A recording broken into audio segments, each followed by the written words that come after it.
ఏమైనా గానిరా ఈ మందు కొట్టడం అన్నది అస్సలు ఎంకరేజ్ చేయకూడదు అన్న. వీళ్ళు మారే మార్గమే లేదన్న. ఇదేంద్ర మామ ఎంత పెద్ద తాగుబోతైనా తాగుడు బంధు పెట్టచ్చా అంటే అవునులో ఇక ఇంటి పెద్ద తాగుడుకు అలవాటు పడితే ఆ బాధ ఎట్లుంటుందో చెప్పనక్కర్లేదు. తాగచ్చి ఇంట్లో ఆగమాగం చేస్తారు, ఇంట్లోలను కొడతారు. ఇక మా బాబాయ్ పరిస్థితి కూడా గిదే. అయితే మా బాబాయ్ని ఒక హాస్పిటల్ కు పట్టుకుపోయినాం తెలిసిన వాళ్ళు చెప్తే.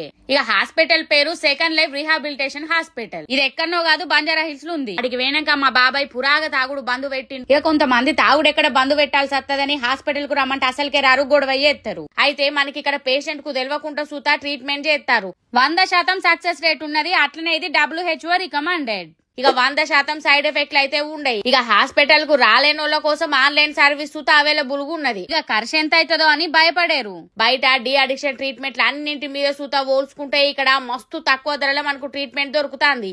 డాక్టర్ చెప్పినట్టు అయితే 100% రిజల్ట్ ఉంటది అన్నట్టు. వీడియో మీద అలా నెంబర్ ఇచ్చిన, డిస్క్రిప్షన్ లో డీటెయిల్స్ పెట్టిన, అట్లనే లింక్ ఇచ్చిన చూడు. ఇక లింక్ మీద ఒక్కసారి నొక్కితే డాక్టర్ వీడియోలు అన్నత్తయి చూడొచ్చు.